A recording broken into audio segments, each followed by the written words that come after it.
ஸ்ரீ சதுரசித்தி லிங்க மாஹாத்மியம் 73ஆம் அத்தியாயம் கரப ஈஸ்வர லிங்கம்.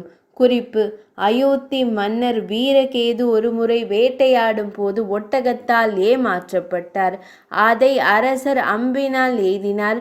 அவரை கண்டறிய முடியாத போது முனிவர்கள் அவரிடம் அந்த ஒட்டகம் ஹைஹய குடும்பத்தை சேர்ந்த தர்மத்வஜன் என்றும் அவர் ஒட்டகமாக இருக்க சபிக்கப்பட்டவர் என்றும் அவர் மீது மன்னர் வீரகேது சுடப்பட்டு காயமடையும் போது சாபத்திலிருந்து விடுபடுவார் என்றும் ஒட்டகம் மகாகாலவனத்திற்கு சென்று விட்டது என்றும் கூறினர். மன்னர் வீரகேது மகாகாலவனத்தை அடைந்த போது தர்மத்வஜரை ஒட்டகத்தை கண்டுபிடித்தார். அவர் ஸ்வர்க்கத்திற்கு செல்லும் போது தன்னை மிருகத்தனத்திலிருந்து விடுவித்ததற்காக நன்றி தெரிவித்தார். ஒட்டகத்துடன் தர்மத்வஜர் தொடர்புடைய லிங்கம் கரபேஸ்வர லிங்கம் என்று அறியப்பட்டது. பகவான் ஸ்ரீ ஹரர் கூறினார்: சிறந்த முகபாவனை கொண்ட பெண்ணே, கரபேஷ லிங்கத்தை 73வது தெய்வமாக அறிந்து கொள்ளுங்கள். அதனை காண்பதன் மூலம் அடிப்படை வயிற்றில் பிறப்பதை தவிர்க்கலாம். அயோத்தியின் மன்னர் வீரகேது என்ற புத்திசாலி இருந்தார். அவர் கற்றல், பணிவு, தாம்பத்திய பேரின்பம் மற்றும் நேர்த்தியான உடல் வசீகரம் ஆகியவற்றின் அமிர்தத்தால் நிறைந்திருந்தான். அவன் தன் சொந்த மார்பில் பிறந்த மகன்களைப் போல தன் குடிமக்களை திறமையாக பாதுகாத்தான். அவனது மனம் கடந்த காலத்தையும் எதிர்காலத்தையும் குறித்த அறிவில் முழுமையாக ஈடுபட்டது.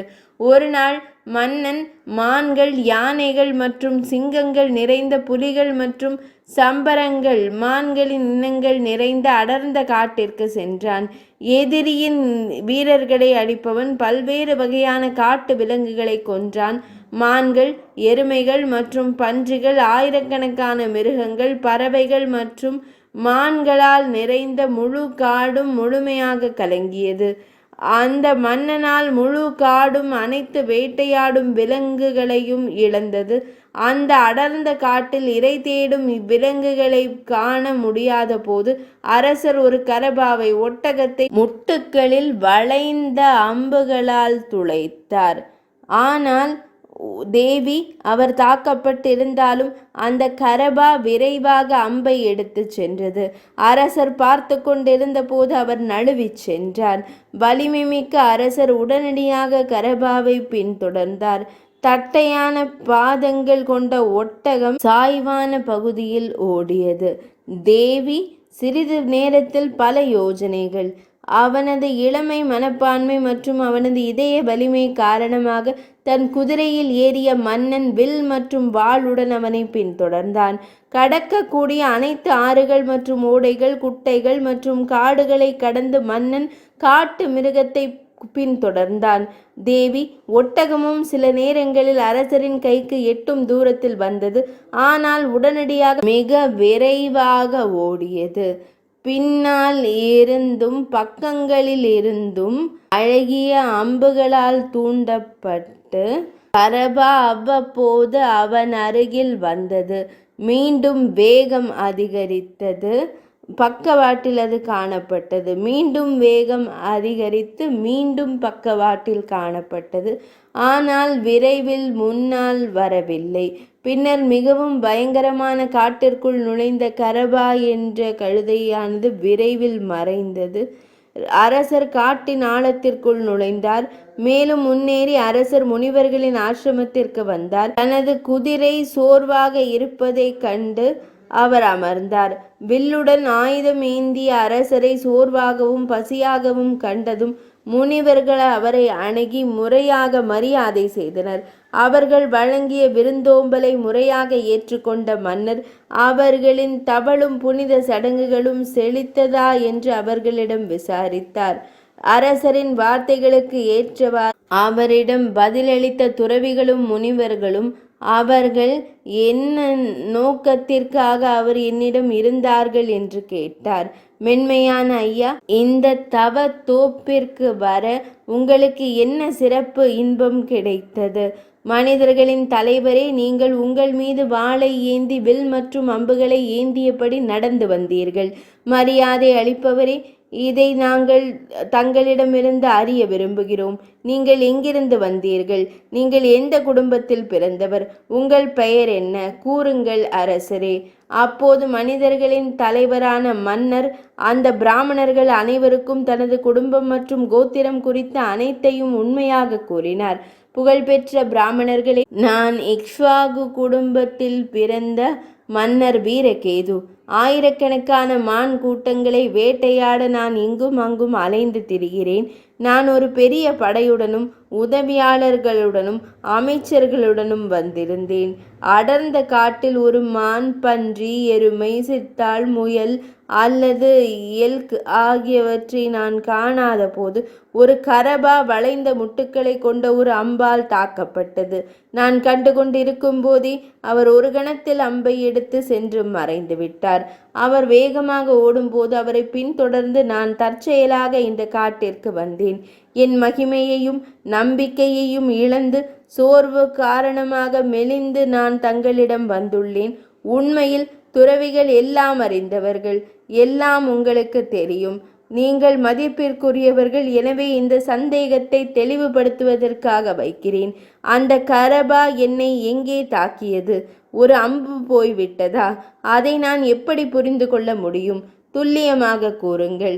அப்போது அந்த முனிவர்களில் மிகச் சிறந்தவரான ரிஷப முனிவர் அந்த கரபத்தை நினைவு கூர்ந்து தேவியை எண்ணியே இவ்வாறு கூறினார். அரசரே, கரபமானது அந்த அற்புத மகா காலவனத்திற்கு சென்றுள்ளது. அங்கு தேவர்களை மகிழ்விப்பதற்காக மகாதேவர் முன்பு ஒரு கரப வடிவத்தை ஏற்று கைலாசத்தின் க்ஷேத்திரபாலத்திற்கு மேற்கே ஒரு லிங்க வடிவில் இருந்தார்.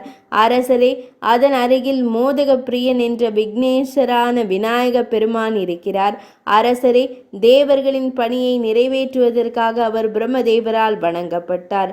ஒருமுறை ஹைஹேயர்களின் குடும்பத்தை சேர்ந்த மன்னர் தர்மத்வஜரை அவரது குதிரையால் 3 உலகங்களிலும் நான் மற்றும் நாராயணரின் துறவி இல்லமாக புகழ்பெற்ற பதரிகாசிரமத்திற்கு அழைத்துச் சென்றார். அங்கே வலிமை மிக்க அரசரே, மான் தோல் அணிந்த ஒரு மெலிந்த பிராமணரை கண்டார். அவருடைய உடல் வேறு எந்த மனிதனையும் போல் அல்லாமல் விசித்திரமாக இருந்தது. அவரை கண்டு சிரித்த மன்னரின் பக்கம் அது தவறு. பின்னர் அந்த சிறந்த மன்னரை பிராமணரானவர் சபித்தார். நீ என்னை கண்டு சிரிப்பதால் நீ நிச்சயமாக உதடுகள் மற்றும் பற்கள் தொங்கும் ஒட்டகமாக, மிகவும் அழகில்லாமலும் சிதைந்ததாகவும் பயங்கரமான குரல் கொண்டவனாகவும் மாறுவாய். அரசர் பிராமணரிடம் மன்றாடினார். அவர் மகிழ்ச்சியடைந்து சமாதானம் கொண்டார். அவர் இவ்வாறு கூறினார். அரசரே, என் வார்த்தைகள் பொய்யாக இருக்க இயலாது. நிச்சயமாக நீங்கள் ஒரு கரபாவாக, ஒட்டகமாக மாறுவீர்கள். ஆனால் பின்னர் நீங்கள் ஒரு ஒட்டகமாக மாறி கரப உருவத்தில் இருக்கும் தாங்கள் அயோத்திய மன்னரான வீரகேதுவால் தாக்கப்படும் போது நீங்கள் முக்தி அடைவீர்கள். ஒரு அம்பினால் தாக்கப்பட்ட பிறகு நீங்கள் தெய்வீக மகா காலவனத்திற்கு செல்வீர்கள். அங்குள்ள லிங்கத்தை காண்பதன் மூலம் நீங்கள் மகேஸ்வரர் இருக்கும் பெரிய உலகத்தை அடைவீர்கள். இக்ஷ்வாகு குலத்தில் பிறந்த அந்த வலிமைமிக்க வீரகேது மன்னர் லிங்கத்தை கண்டதன் விளைவாக பேரரசர் பதவியை அடைவார். அரசரே, அந்த மன்னர் கரபா ஆனார். முட்டுக்களில் வளைத்த அம்பினால் நீங்கள் அவரை தாக்கினீர்கள். லிங்கத்தை கண்டு விடுதலை பெற்ற பின்னர் அவர் வான் தேரில் அமர்ந்திருப்பதை காண்பீர்கள். பிராமண ரிஷபரால் இவ்வாறு கூறப்பட்டவுடன் மன்னர் வீரகேது மங்களகரமான மகா காலவனத்தை நோக்கி விரைந்தார். அங்கே தேவர்களால் எப்போதும் போற்றப்படும் லிங்கத்தை கண்டார். இதற்கிடையில் அந்த மன்னர் வான் தேரில் அமர்ந்திருக்கும் கரபத்தால் இனிமையாக உச்சரிக்கப்பட்ட ஒரு குரலை கேட்டார். அரசரே, உயரமாக வைத்திருக்கும் அற்புதமான வான் தேரில் என்னை காணுங்கள். இந்த லிங்கத்தை கண்டதன் மூலம் நான் மிகப்பெரிய இலக்கை அடைந்துள்ளேன். நான் ஒரு அம்பினால் தாக்கப்பட்டேன். பின்னர் நான் இந்த லிங்கத்திற்கு அருகிலுள்ள காட்டிற்கு வந்தேன். எனவே நீங்கள் என் சிறந்த உறவினர். இதை மன்னரிடம் இனிமையான குரலில் கூறிய பிறகு தேவி, அவர் நித்தியமான மாறாத மற்றும் மிக பெரிய உலகத்தை கண்டார். அதன் பிறகு தேவர்கள், கிண்ணறர்கள், பெரிய அரவங்கள், யக்ஷர்கள், ராட்சசர்கள், கந்தர்வர்கள், பிஷாக்கர்கள், தேவராணிகள், தேவர்கள், அவர்களில் முதன்மையானவர்கள் பிரம்மதேவர், தேவேந்திரன் மற்றும் பகவான் ஸ்ரீ மகாவிஷ்ணு, இவர்கள் அனைவரும் வானத்தில் அணிவகுத்து நின்றனர்.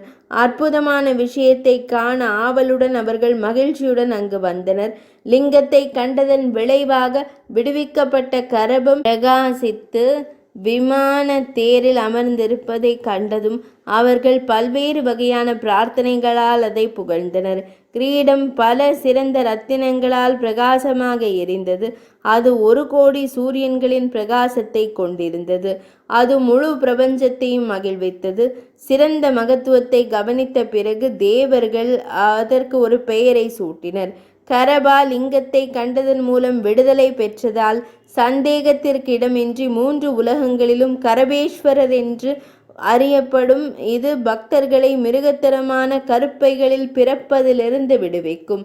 இவ்வாறு கூறிய பிறகு அனைத்து தேவர்களும் தங்கள் தங்கள் இருப்பிடங்களுக்கு சென்றனர். அயோத்தி மாநகரின் வீர தலைவரான மன்னர் வீரகேது தனது அரண்மனைக்கு சென்று பின்னர் செழித்து வளர்ந்த ராஜ்யத்தை நிகரற்ற முறையில் ஆட்சி செய்தார். கரபேஸ்வரர் என்ற லிங்கத்தை தரிசிப்பவர் தேவி கணங்களால் போற்றப்படும் நித்திய உலகங்களுக்கு செல்கிறார். இங்கு வரும் பெரிய ராஜராஜேஸ்வரர் பூமியின் ஒரே பேரரசராகி சரியான நேரத்தில் முக்தியை அடைவார். மக்கள் கரபேஸ்வர லிங்கத்தை கண்டாலும் அவர்கள் ஒருபோதும் துன்பம், நோய், துக்கம் அல்லது பயத்தை அனுபவிக்க மாட்டார்கள். தேவி கரபேஸ்வரரை காண்பதன் மூலம் ஒருவர் அனைத்து யஜ்ஞங்கள் மற்றும் அனைத்து தானங்களிலிருந்தும் எதிர்பார்க்கப்படுவதை விட அதிக நன்மையை பெறுகிறார். எந்த நேரத்திலும் நோய்கள் அவரை துன்புறுத்துவதில்லை, வறுமையும் ஏற்படாது. லிங்கத்தை காண்பதன் மூலம் அவர்களுக்கு இணையற்ற செழிப்பு ஏற்படுகிறது. மிருகத்தனமான கருவை அடைந்தவர்கள், துயரமடைந்த பித்ருக்கள் வானத்தில் நிற்கிறார்கள். அவர்களின் கோத்திரத்தில் பிறக்கவிருக்கும் ஒரு உறுப்பினரை குறித்து நமது வாரிசுகளில் நமது கொள்ளு பேரன் கரபேஸ்வரர் என்ற தேவர்களின் இறைவனை எப்போது காண்பார்? இதன் மூலம் இறைவனை காண்பதன் மூலம் நாம் நிச்சயமாக முக்தியை அடைவோம். அவர் எந்த ஆசையுடன் காண்கின்றாரோ அதை அவர் உணர்ந்து கொள்வார். மரணத்திற்கு பின்னர் அவர் மிகப்பெரிய இலக்கை அடைவார். இவ்வாறு கரபேஸ்வர தேவரின் பாவத்தை அளிக்கும் சக்தி தேவி தங்களுக்கு கூறப்பட்டுள்ளது. அடுத்து ராஜஸ்தலேஸ்வரரின் பேச்சை கேளுங்கள்.